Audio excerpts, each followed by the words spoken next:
قرآن مجید میں 5 جگہ اللہ کے حق کے بعد فوراً والدین کا حق ہے. وَقَضَىٰ رَبُّكَ أَلَّا تَعْبُدُوا إِلَّا إِيَّاهُ وَبِالْوَالِدَيْنِ إِحْسَانًا. تیرے رب نے فیصلہ کر دیا ہے کہ اس کے سوا کسی کی بندگی نہیں کرو گے اور والدین کے ساتھ نیک سلوک کرو گے. اللہ کے حکم کے بعد، اللہ کے حق کے بعد والدین کا حق ہے. سورہ لقمان میں انشکر لی ولوالدیک، شکر ادا کرو میرا بھی اور اپنے والدین کا بھی. اور سورہ بنی اسرائیل میں تو کیا تفصیل آئی ہے.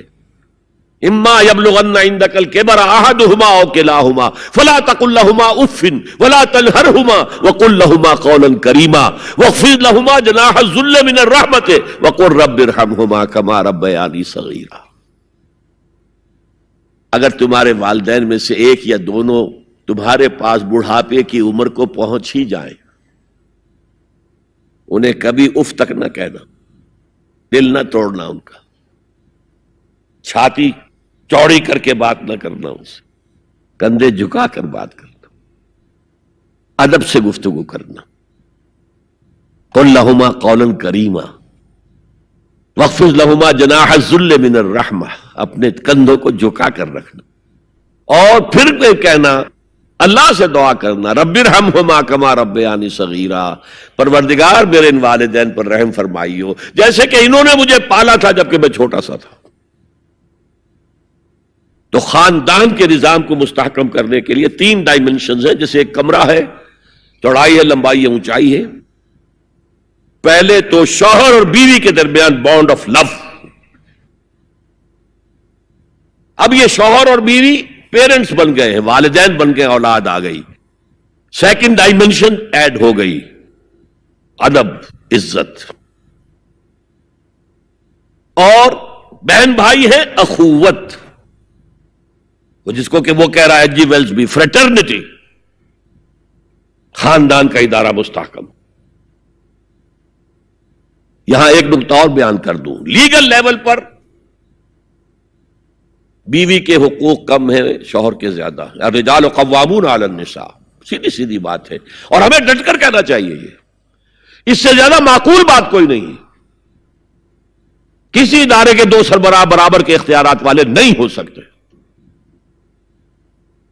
لیکن اخلاقی طور پر جو ماں کا حصہ ہے،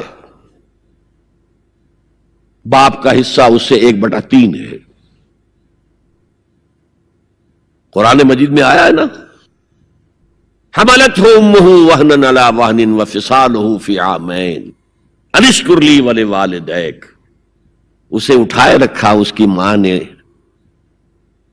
اپنے پیٹ میں، کمزوری پر کمزوری جھیل. کمزوری تو ہو رہی ہے، اس کا خون چوس رہا ہے اندر، جھونک جو ہے وہ چوس رہی ہے خون اس کا. اور سب ماؤں کو تو اتنی نرشمنٹ موجود نہیں ہوتی کہ آپ پریگننسی میں اس کے لیے ضروری نرشمنٹ فراہم کر دیں. وہنن علی وہن، کمزوری پر کمزوری جھیل کر بھی اپنے پیٹ میں اٹھائے رکھا. وفصالہ فی عامین، اور پھر دودھ چھڑانا ہوا 2 سالوں میں. وہ جھونک جو ہے وہ پھر اس کی چھاتیوں سے چمٹ گئی. لہذا اس کا حق 3 گنا زیادہ ہے باپ سے. ایک صحابی حضور سے پوچھتے ہیں، حضور میرے حسن سلوک کا اولین مستحق کون ہے؟ فرمایا تمہاری والدہ. پھر پوچھا ان کے بعد کون؟ پھر کہا تمہاری والدہ. پھر پوچھا ان کے بعد کون؟ پھر کہا تمہاری والدہ. پھر پوچھا ان کے بعد کون؟ تو کہا تمہارے والد. 3 درجے. اور یہ جو فرمایا الجنت تحت اقدام الامہات، جنت تو ماؤں کے قدموں تلے ہے، یہ باپ کے بارے میں تو نہیں فرمایا. یہ ہے ایکویشن، بیلنس. اسلام قسط کی بات کرتا ہے، انصاف کی بات نہیں کرتا. انصاف تو یہ کہ آدھی روٹی ادھر دے دو، آدھی ادھر دے دو. انصاف ہے، یہ اچھی چیز ہے.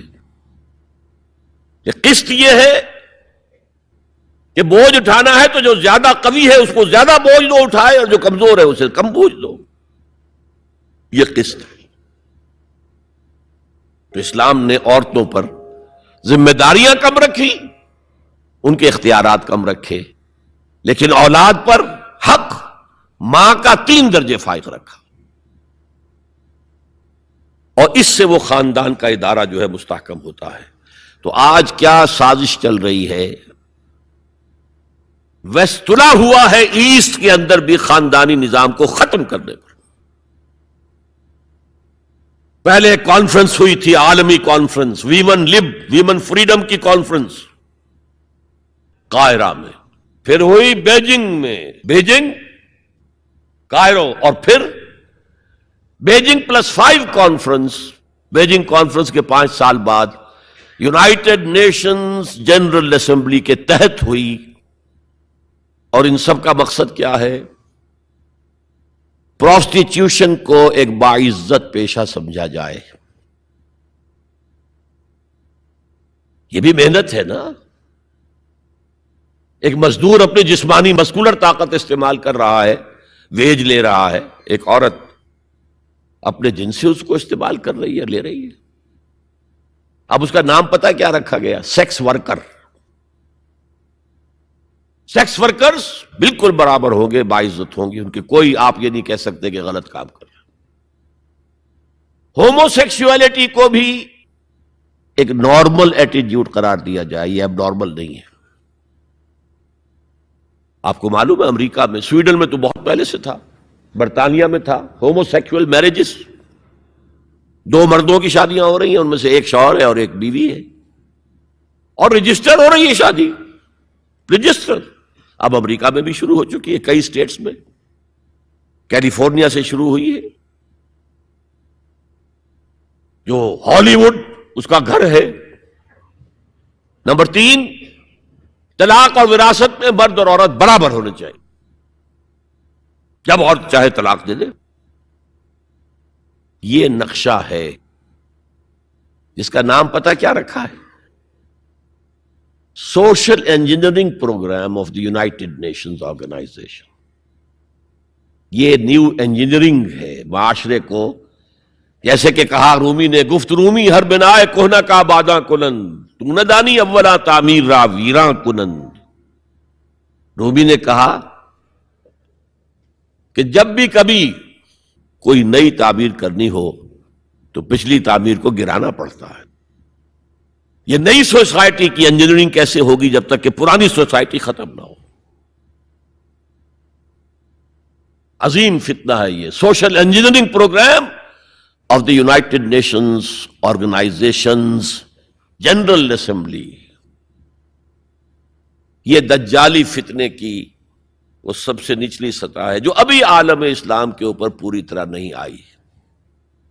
اگرچہ عالم اسلام کی ایلیٹ اکثر و بیشتر اس رنگ پہ جا چکی ہے، مغربی ویلیوز اور مغربی تہذیب کے اثرات آ چکے ہیں، لیکن ابھی نچلی سطحوں پر درمیانی طبقوں میں کچھ نہ کچھ مشرقی اقدار ہیں، کچھ شرم و حیا کی قدر و قیمت ہے، عصمت و عفت کی کوئی قدر و قیمت ہے۔ اور اصل میں یہ یہودی پروگرام ہے، تمام انسانوں کو حیوان بنا دو، اور حیوانوں کو ایکسپلائٹ کرنا ہمارا حق ہے۔ انہوں نے جو نام دے رکھا ہے پوری دنیا کو، گوئمز اینڈ جینٹائلز، یہ جو ان کی کتاب تالمود ہے، یہ تورات کی باتیں نہیں جو میں بتا رہا ہوں، ان کی تالمود جو کہ فقہ کی کتاب سمجھ لیجئے، اس میں لکھا ہے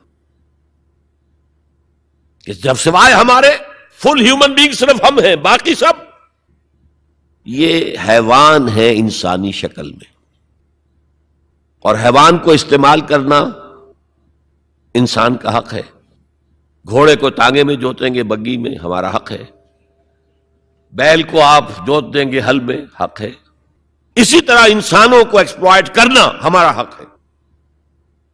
البتہ جیسے گھوڑے کو بھی کچھ دانہ ڈالیں گے شام کو تو اگلے روز استعمال کریں گے نا اسے، تو کچھ نہ کچھ انہیں بھی دینا چاہیے۔ تمام دنیا مزدور بن جائے، انسانی اخلاقیات ختم ہو جائیں اور یہ حیوانوں کی طرح کام کریں، البتہ اس میں سے ہم کچھ ان کو بھی دیں گے، باقی ملائی ہم کھسیٹ لیں گے اپنے بینکنگ کے نظام کے تحت۔ وہ حکومت اپنی پوری دنیا پر نہیں چاہتے۔ اصل میں یہ بات آئی گئی ہے تو عرض کر دوں وہ کولونیلزم ختم ہو چکا ہے کہ انگریز یہاں آیا تھا اور ڈچ کہیں پہنچ گئے تھے، انڈونیشیا، سماٹرا، جاوا، اور کہیں فرانسیسی آ گئے تھے، شام پر اس کا اور الجزائر پر اس کا قبضہ تھا. یہ تھا ڈائریکٹ کولونیلزم. اب اس میں ہوتا کیا تھا؟ وقتاً فوقتاً بغاوتیں اٹھتی تھیں، لوگ مارتے تھے ان کو، یہ ان کو مارتے تھے. انہوں نے کہا یہ بستر تو لپیٹ دو، ایک نیا کولونیلزم شروع کر دو. ورلڈ بینک 1950 میں قائم ہو گئے. ہمیں آم کھانے ہیں، پیڑ گرنے سے کیا فائدہ؟ براہ راست حکومت کریں گے تو ریزنٹمنٹ ہوگی، وہ ہمیں ماریں گے، ہمیں بہت خرچ کرنا پڑے گا انہیں دبانے کے اوپر. کیا ضرورت ہے؟ پوری دنیا کو ایک گلوبل اکانومی کے شکنجے میں لے آؤ. World bank and IMF، international monetary fund, ان کے شکنجے میں کس لو. بس سب کام کریں اور وہ بھی کھائیں، کچھ کھائیں تبھی تو اگلے روز کام کر سکیں گے. لیکن یہ کہ ہم کھینچ لیں گے. وہ جو سونے کی چڑیا تھی، اگر ہم ایسے ہی سونا کھینچ لیں اپنے گھروں میں بیٹھے ہوئے، تو ہمیں کیا ضرورت ہے وہاں جائیں اور ان کو ماریں اور وہ ہمیں ماریں؟ یہ ہے یہود کا سوچ. ہاں، گریٹر اسرائیل وہ بنانا چاہتے ہیں، اور ایک ہی سبب ہے عراق پر حملے کا، ایک ہی سبب ہے. It's the beginning of coming into existence of greater Israel. Sharon نے کہہ دیا تھا، یاد ہوگا شاید، ان قریب عراق پر ہمارا قبضہ ہوگا. گریٹر اسرائیل میں عراق شامل ہے. پہلے کہتے تھے دریائے فرات تک، اب کہتے نہیں، دریائے دجلہ تک، ٹائگرس تک، یوفریٹ سے آگے بڑھ کر تاکہ سارا جو بھی زرخیز دوآبا ہے وہ بھی ہمارے قبضے میں آ جائے. تو یہ تیسرے لیول کے اوپر جب انسان حیوان بن جائے، جب اس کو کوئی فرق کرنے کی ضرورت نہ ہو کہ یہ بیٹی ہے اور یہ بیوی ہے، کیا ضرورت ہے؟ حیوان کوئی فرق کرتے؟ جب ہم بھی حیوان ہی ہیں. ڈارون کے نظریے نے حیوان بنا دیا، تو حیوان کوئی فرق کرتا ہے ماں بیٹی اور بیوی میں؟ ہم نے خامخواہ اپنے اوپر قدغنیں لگا رکھی ہیں. گو ہیڈ، جس طرح بھی چاہو اپنی سیکشول ارتھ کو پورا کرو. زنا تو ان کے ہاں پہلے بھی جرم نہیں تھا، زنا بالجبر جرم تھا. اس تیسرا معاشرتی اور سماجی نظام کا معاملہ ہے کہ جو اس وقت ان کا ٹارگٹ ہے. اسی لیے میں نے اسے اپنی آج کی پوری گفتگو کا عنوان بنایا. سمجھیں کیا خطرات آ رہے ہیں، اپنی قدروں کی طرف پلٹیں. اس دور میں سب مٹ جائیں گے، ہاں باقی وہ رہ جائے گا جو قائم اپنی راہ پہ ہے اور پکا اپنی ہٹ کا ہے. ہمارے لیے اسوہ ازواج مطہرات ہیں، ہماری خواتین کے لیے. ان کا اختیار کیا جائے، ان کا نقش قدم پہ چلا جائے، اور پورے سماجی نظام کو، پورے معاشرتی نظام کو ان اقدار پر اٹھایا جائے کہ جو قرآن مجید نے ہمیں دی ہیں. یہی ہمارے لیے نجات کی راہ ہے.